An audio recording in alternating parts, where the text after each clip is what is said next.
지난 4월 본문까지 계속 어떤 내용의 본문을 하고 있었냐면 일체는 다 인연으로 말미암아 생긴다. 두 번째, 인연으로 말미암아 생긴 것은 무생이다. 고로 결론은 일체는 다 무생이다 라는 말씀을 드렸어요. 이걸 아주 지금 우리가 쓰는 용어로 얘기하면 아무것도 생겨난 적이 없다, 아무 일도 일어난 적이 없다, 이 말하고 같아요. 이 세상의 모든 것은 인연으로 말미암아 존재하고 생기는데 그 인연으로 말미암아 일어나는 것은 무생이기 때문에 아무것도 생겨난 적도 없고, 그러니까 존재하지도 않고 아무 일도 일어나지 않았다. 근데 우리 눈에 끊임없이 뭔가 생겼다 사라졌다, 뭔가 일이 일어났다 사라졌다 이렇게 하죠. 안 그래요? 그러니까 부처님께서 연기법을 깨달으셔가지고 연기법을 깊이 통찰해 보셨더니 이상의 어떤 존재도 존재라고 할 만한 것이 없어. 또 어떤 현상도 현상이라고 불릴 만한 것이 없다라는 것을 부처님께서 밝히셨는데, 우리 눈에는 뭔가 끊임없이 생로병사가 일어나고 뭔가 성주괴공하고 생주이멸하고 추나추동이 끊임없이 변화하는 것처럼 그렇게 보인단 말이에요. 여러분 눈에는 그렇게 안 보여요? 그렇게 보이죠? 이게 괴리가 있잖아. 말이 안 맞잖아요. 부처님 말씀하고 지금 내 눈에 보이는 거하고 전혀 다르잖아요. 그러니까 그냥 나는 불교 신자니까 부처님은 그렇게 말씀하셨으니까 부처님을 믿는다라고 하는 것이 그냥 부처님은 그렇게 말씀하셨으니까 그런가 보다 하고 넘어가 버리고 나는 나대로 살고, 이러면 이게 불자의 삶이에요? 아니잖아요. 부처님께서 그렇게 말씀하신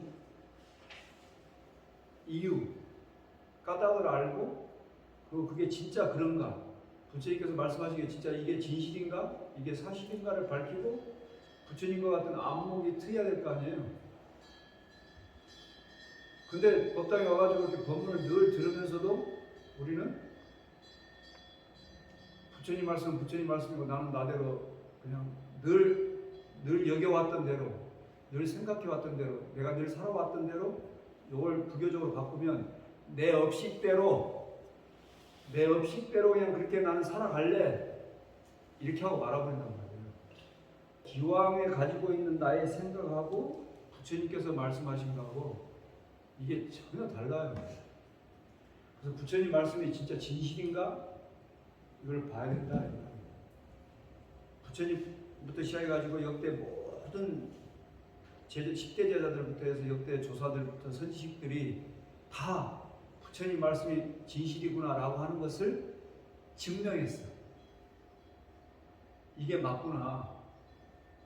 부처님 가르침이야말로 연기야말로 인연법이야말로 진실이고, 요 인연으로 말미암아 생기는 것은 생기는 적이 없고 존재하는 것이 없고 현상적으로 일어나는 일이 없다고 하는 것이 사실이었구나 라고 하는 것을 증명했다니까.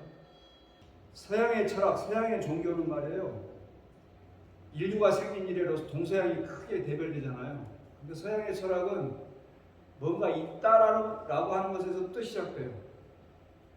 신이 이 세상을 창조해가지고 창조해서 뭔가 있어.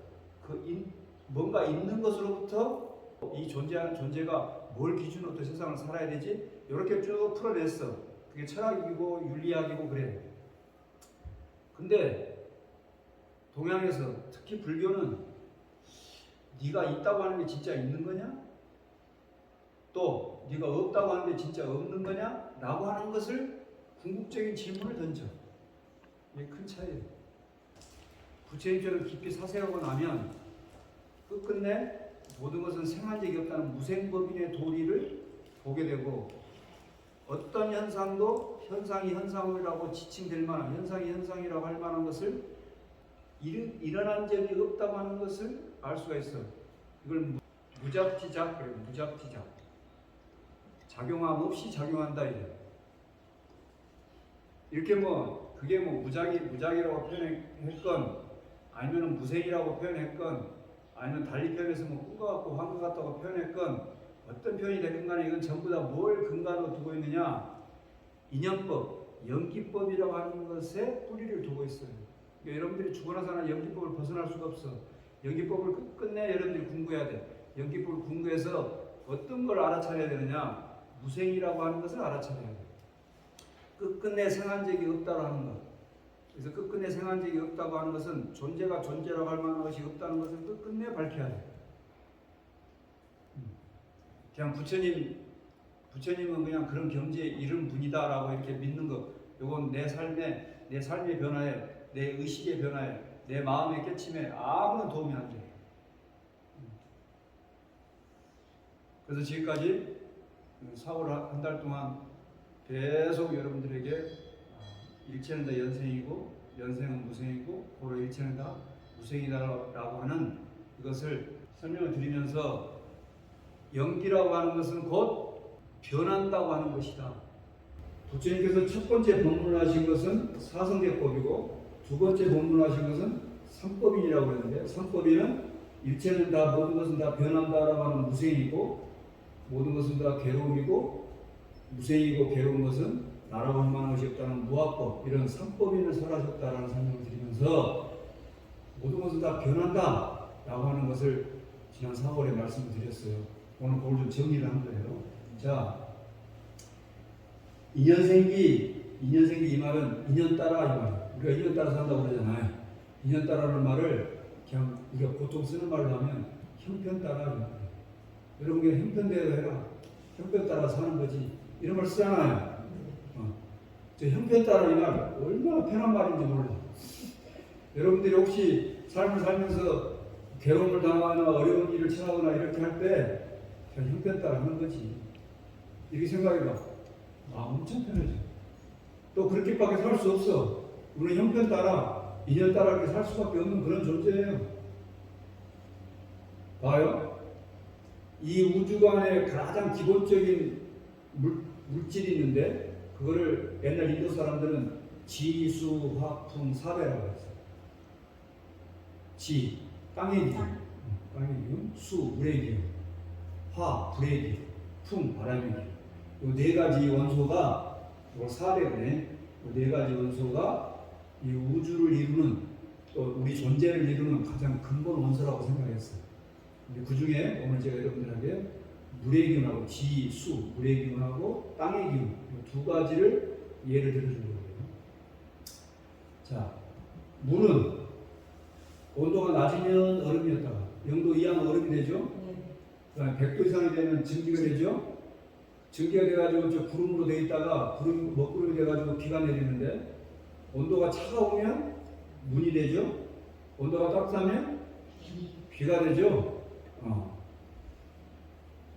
이 물은 H2O 안에 화학 원소기호로 하면 H2O인데 이것이 인연 따라 온도가 0하면 얼음이고 0상이면 물이고 100도 이상이면 증기고 또 하늘에서 내릴 때 0하면 문이고 0상이면 비고 뭐 따라서? 인연 따라서. 뭐 따라서? 인연 따라서. 정해진 게 있어요 없어요? 정해진 게 없어요. 이건 물이고 이제 지수화풍할 때 지대를 얘기해요. 지대. 땅의 기운을 얘기해보자고. 땅의 기운은 보통 우리가 설명할 때 튼튼한, 딱딱한, 굳건한 이런 성질이라고 해요. 그 딱딱하고 굳건한 것 중에 대표적인 게 바위잖아요. 바위가 만들어지는 것을 총 세 가지로 구분을 해요. 첫 번째는 퇴적암이에요. 퇴적암. 두 번째는 화성암. 세 번째는 변성암. 이 세 가지가 암석의 생성 원리예요. 이 세 가지. 퇴적암은 뭐예요? 이거 쌓이는 거죠? 퇴적된다고 그러잖아요. 저게 퇴자가 축적된다고 해요. 적자도 쌓이는 거고 퇴자도 쌓이는 거예요. 모이는 거예요. 이렇게. 그래가지고 형성되는 게 퇴적암. 화성암은 뭐냐? 저 불화자가 있죠. 지구의 안에 마그마, 뜨거운 마그마가 있잖아요. 저게 탁 분출돼서 나오면서 뜨거운 불이잖아. 불이 이렇게 뜨겁게 나오다가 굳어지는 거예요. 이게 화성암. 변성암은 돌이 변해가지고 이루어지는 거예요. 근데 저 변성암이 이루어질 때 변성암을 결정하는 건 뭐냐면 적어놨잖아요. 열과 압력이에요. 열과 압력. 그러니까 이 단단한 바위가 열과 압력을 받으면 일정 정도의 열과 압력을 넘어서게 되면 돌이 다른 돌로 바뀌어버린다 그 말이죠. 이해돼요? 네. 수대도 바뀌고 지대도 바뀐다. 변해. 고정되어 있는 것이 없어. 퇴적암. 저 바위는 마그마였다가 마그마가 분출돼가지고 굳으면 바위가 되는데 바위가 시간이 흘러가지고 풍화작용이 막 일어나면 또 자갈이 될 거 아니에요. 자갈이 또 막 물에 쓸리고 이렇게 하면 또 모래가 될 거 아니에요. 모래가 또 막 가다 보면 먼지가 될 거 아니에요. 그 먼지가 쌓이면 또 뭐가 돼? 뭐가 돼요? 퇴적암이 돼요. 어? 산에 있는 것들이 막 쓸려. 싹 쓸려가지고 바다로 싹 가. 바다로 가가지고 막 물려. 그거 뭐가 된다고? 퇴적암입니다. 퇴적암. 쌓여서 퇴적암이 되고, 퇴적암이 또 압력과 열을 하다가 뭐가 돼? 변성암이 되고. 이런 과정을 거치게 돼. 굳건해야 안 해? 지대가 굳건해요 안 해요? 변해 안 변해? 수대도 변하고 지대도 변하죠. 불은 당연히 변하고 바람은 뭐 수시로 변하니까. 이 세상에 변하지 않는 것은 없다. 변하지 않는 건 없어. 모든 것은 다 인연 따라서 변해. 신체가 있다면, 본체가 있다면, 자성, 스스로의 성품이라는 만한 자성이 있다면 그건 변해야 안 변해? 그건 안 변해야 되지. 근데 인연 따라서 변해버리잖아. 인연 따라서 변해버리면 그것은 자성이라 할 만한 게 있다는 거예요? 없다는 거예요? 신체가 있다는 거예요? 없다는 거예요? 없다는 거예요. 신체가 있다면 그런 인연을 기다릴 필요가 없어. 그냥 나면 돼. 지 알아서. 근데 인연 따라서, 형편 따라서 끊임없이 변해버려요. 변한다 이 말은 부처님께서 재무생, 연기를 말씀하시고 난 다음에 재무생을 말씀하시는데 재무생을 말씀하실 때 이렇게 모든 걸 변한다 이 말은 그냥 이 세상이 이렇게 변해가고 나도 늙어가고 나도 죽어가고 이런 걸 얘기하는 정도가 아니고 존재가 그 존재의 자성이라 할 만한 실체로 갈 만한 것을 도저히 찾을 수가 없다라는 거 하는 것을 지금 드러내고 있는 거예요. 이해돼요? 네. 인연 따라서 형편 따라서 열과 압력에 의해서 변해 온도에 의해서 변해버려. 그러면 변해버리는 것이기 때문에 거기는 스스로의 성품이라 할 만한 것을 찾을 수가 없다 이 말이잖아요. 어? 네. 본래 그런 것은 없어. 우리는 본래 그런 것은 많잖아. 세상 살다 보면 그 사람 원래 그래. 걔 원래 그래 이런 말 많이 하잖아요. 본래 그런 것은 없어. 절대선, 절대악 이런 것은 없어. 존재라고 할 만한 것도 없는데 절대선, 절대악 어디가 있겠어요? 반드시 없고 반드시 틀린 게 어디 있겠어? 연기라고 하는 것에서 출발해가지고 우리는 어디에 도착했느냐? 본래 그런 것은 없다고 하는 것에 지금 도달했어요. 제가 수대의 예를 들었고 지대의 예를 들었어. 자 이제 물질을 이루고 있는 그 근본적인 것을 제가 이제 예를 들어 드리려고 해요. 지금 보여드릴 이 영상은 여러분 예전에 제가 물질은 성질의 집합이다 이런 말씀 드렸잖아요. 기억나세요 혹시? 기억이 안 나는구나. 물질은 성질의 집합이다라고 했어. 근데 성질이 본래 고유한 성질이라 할 만한, 아까 제가 자성이라 할 만한 게 없다고 했잖아. 그러니까 성질이 할 만한 것이 거기에는 없어. 그렇기 때문에 물질이라고 불림하는 것이 없다라는 것에 도달했다고 그랬잖아요. 이제 그것보다도 더 근본적인 걸 지금 오늘 제가 보여드리려고 해요. 이 영상은 이제 원자에 관한 얘기인데, 이 원자에 관한 원자를 설명하면서 여기서는 아주 고전 물리학에서 나온 개념부터 현 최첨단의 양자 물리학까지 얘기가 다 지금 함께 나와요. 그러면서 양자 물리학 얘기가 나오는데, 이 원자가 텅텅 비어 있다고 하는 사실, 그리고 원자도 변한다라고 하는 사실, 이걸 여러분들께 지금 보여드리려고 해요. 저는 성균관대학교 물리학과에서 일하고 있는 통계물리학자 김범준입니다. 오늘 여러분과 이야기 나눠볼 주제는 바로 원자입니다. 세상은 도대체 어떤 것들로 이루어져 있을까요? 우리 눈으로 볼 수 있는 것들은 상당히 큰 크기를 갖는다고 할 수 있어요. 제 앞에 있는 무엇이라도 이 물체를 자르고 또 자르면 결국 우리는 원자라는 크기에 닿게 됩니다. 원자는 영어로는 아톰이라고 부르는데요. 아톰의 첫 글자 A는 그럴 수 없다라는 뜻이고요. 뒤에 나오는 TOM은 자른다는 뜻을 갖고 있어요. 영어 단어 원자의 원래의 뜻은 자를 수 없는 어떤 것이라고 생각하시면 됩니다. 즉 원자는 우리가 어떤 물체를 자르다가 더 이상 자를 수 없는 그 크기까지 도달했을 때 우리가 만나게 되는 게 원자라고 할 수 있죠. 원자는 그럼 얼마나 작을까요? 이 물리학자들의 많은 연구를 통해서 원자의 크기가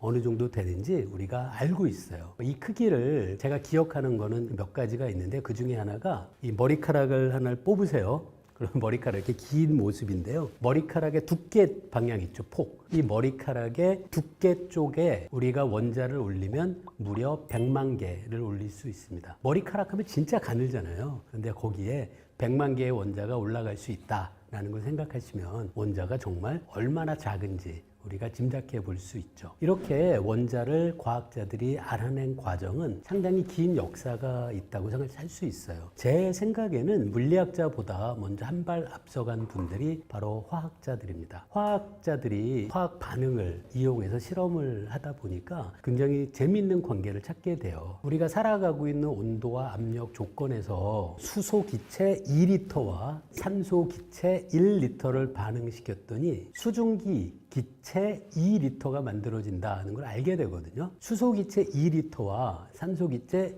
1.3리터가 아니고요. 산소 기체 1리터라는 게 중요합니다. 이처럼 분자들이 서로 화학 반응을 할 때 어떤 특정한 정수 비를 만족한다 라는 것을 화학자들이 찾아내게 돼요. 이걸 우리가 이해하는 방법은 각각의 기체마다 그 안에 어떤 알갱이 같은 것들이 들어차 있고, 이 알갱이의 숫자의 비율이 바로 화학 반응에서 서로 다른 원소들이 만나서 어떤 반응을 할까라는 걸 생각할 때 어떤 알갱이가 있는 것이 아닐까? 그런 생각을 할 수 있게 되는 거죠. 결국 그래서 화학자들이 아마도 하나 둘 셀 수 있는 알갱이 같은 입자가 있는 것이 아닐까라는 생각을 하게 되고요. 이어서 이제 많은 물리학자들의 노력에 의해서 이 원자라는 것이 도대체 어떻게 구성되어 있는지도 물리학자들이 알아내게 됩니다. 자, 톰슨은 이렇게 전자를 찾아내게 되는데요. 원자라는 어떤 그 입자 안에는 전자가 있잖아요. 전자는 마이너스 전하를 갖고 있으니까 플러스 전하를 갖고 있는 물질도 당연히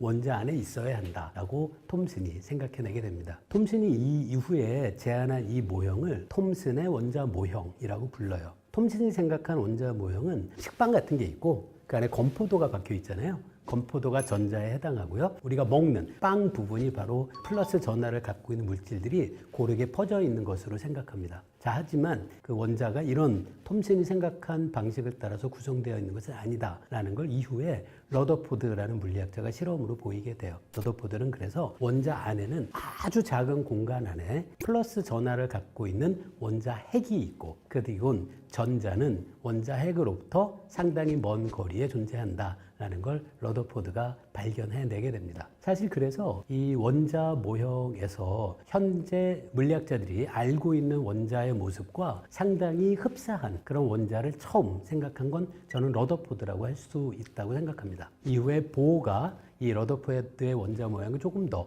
정교하게 제안하고요. 현대 물리학자들은 이제 원자가 가운데 플러스 전하를 갖고 있는 원자 핵이 있고 그 주위를 전자가 마치 이렇게 구름처럼 확률이 퍼져 있는 그런 형태로 전자가 존재한다라는 걸 물리학자들이 현재 알고 있습니다. 그 러더포드가 우리에게 알려준 원자의 모습을 보면 가운데 원자 핵이 있고 그 다음에 전자가 멀리 있는데요. 이 원자 핵의 크기와 원자 전체의 크기가 어느 정도인지를 비유로 제가 설명드릴 수 있습니다. 만약에 원자 안에 있는 원자 핵이 골프공의 크기라고 하면 전자는 한 몇 킬로미터 밖에 있는 것에 해당해요. 혹은 잠실 야구장에 야구공이 원자 핵이라면 이 원자가 가지고 있는 전자는 서울시청쯤에 있다라고 생각하셔도 됩니다. 원자 핵과 전자 사이의 거리가 이처럼 멀어서 정말 원자는 텅텅 비어 있다라고 우리가 얼마든지 이야기할 수 있습니다. 그냥 비어있는 진공이라고 생각하셔도 돼요. 텅텅 비어 있습니다. 아무것도 없는. 또 흥미로운 게 하나 있는데요. 앞에서 제가 전자를 말씀드렸는데요. 전자 하나의 크기는 사실 물리학의 표준 이론에서는 전자의 크기를 생각하지 않거든요. 즉 전자의 크기는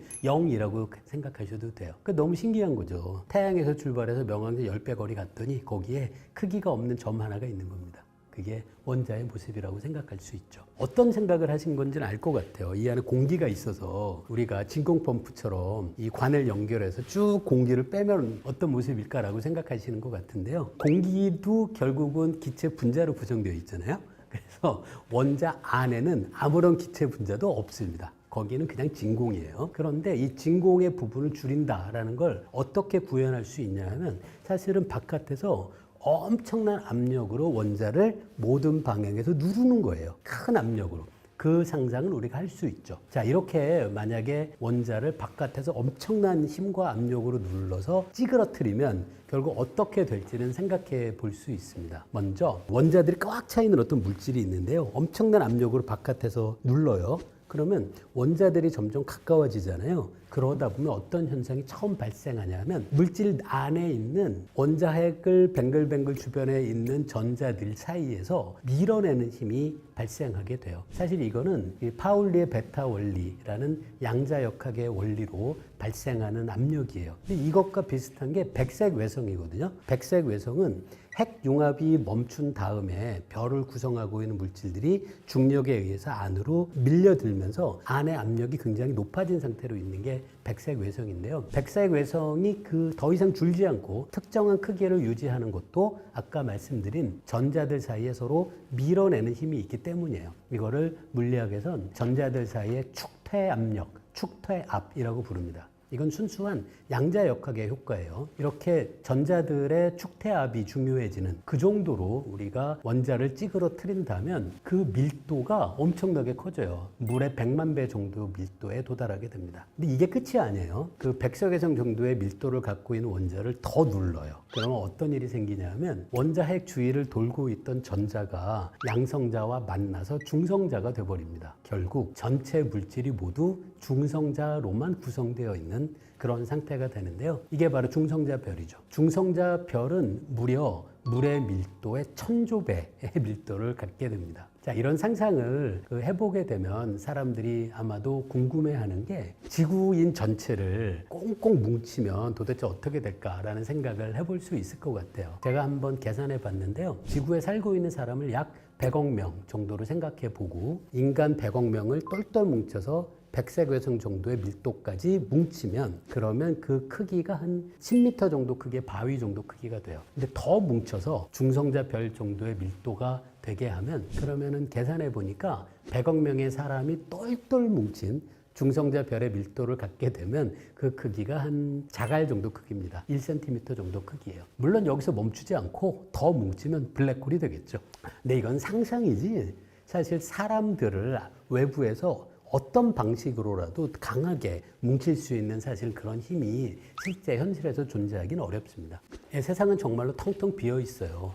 앞에서 우리 원자에 대한 이야기를 했는데요. 원자 내부가 텅텅 비어 있다는 걸 우리가 알게 됐습니다. 그런데 흥미롭게도 우리가 눈을 바깥으로 돌려서 우주를 봐도 우주도 정말 텅텅 비어 있거든요. 그 인류가 외계로 보내는 우주선 중에 현재 가장 멀리 있는 게 보이저호예요. 태양에서 가장 가까운 별까지 보이저호가 지금 속도로 날아가려면 최소한 5만 년, 10만 년 정도의 시간이 걸립니다. 별 사이도 정말 텅텅 비어 있는 허공이 거의 대부분인 거죠. 저는 이런 얘기가 좀 흥미로웠어요. 우주를 봐도 텅텅 비어 있고 우리 몸이 원자로 구성되어 있는데 원자도 텅텅 비어 있다라는 걸 생각하면 어쩌면 우리 모두가 다 사실 텅텅 비어 있는 커다란 우주와 텅텅 비어 있는 작은 우주 사이에서 아슬아슬하게 존재하고 있는 것이 아닐까 그런 생각을 해보기도 했습니다.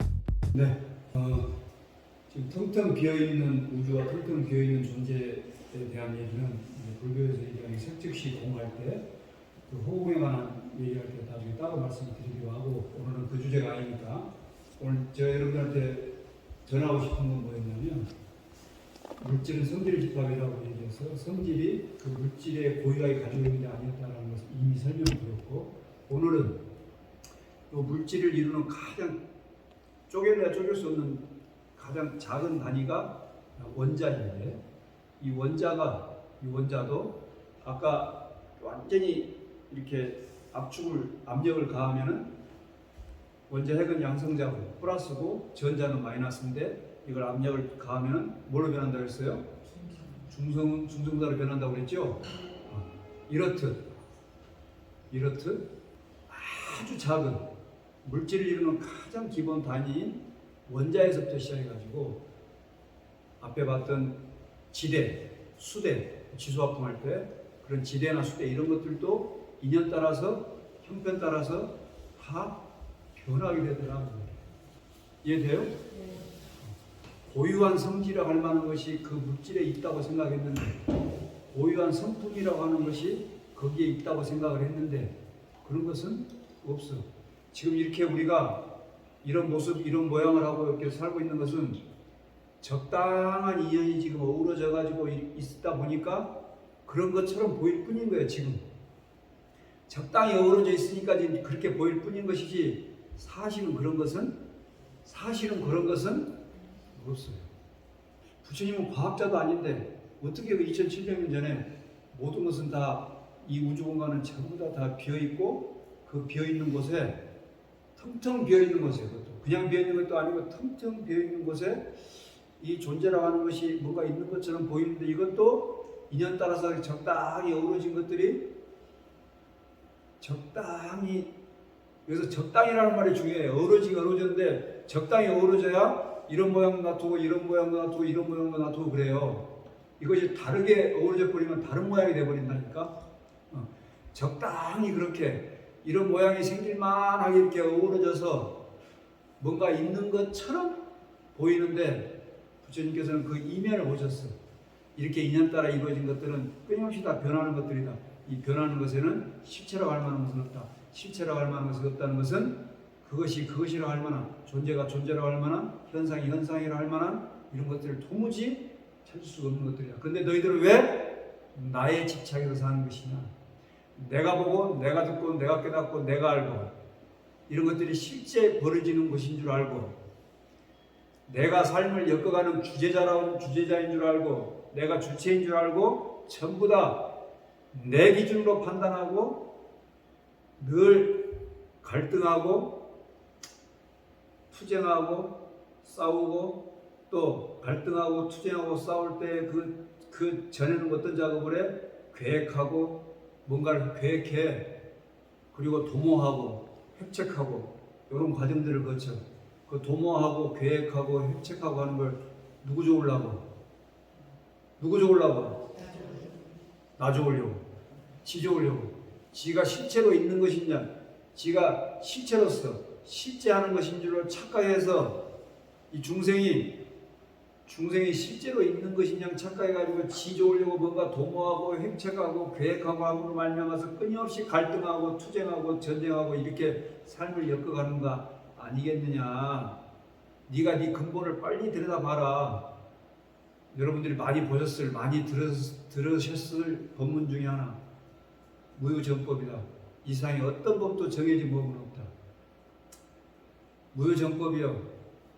근데 우리는 세상을 살아가면서 늘 이런 법 저런 법 이건 옳고 저건 그르고 전통적으로 교육받아온 거에 의해서 또 사회적으로 익힌 것들에 의해서 또 종교적으로 우리가 또 습득한 거에 의해서 늘 옳고 그른 것들이 맞고 틀린 것들이 항상 해야 될 것과 하지 말아야 될 것 이렇게 하는 것은 좋고 이렇게 하는 건 싫고 이렇게 하는 건 맞고 이렇게 하는 건 틀리고 이런 것들이 엄청나게 많잖아요.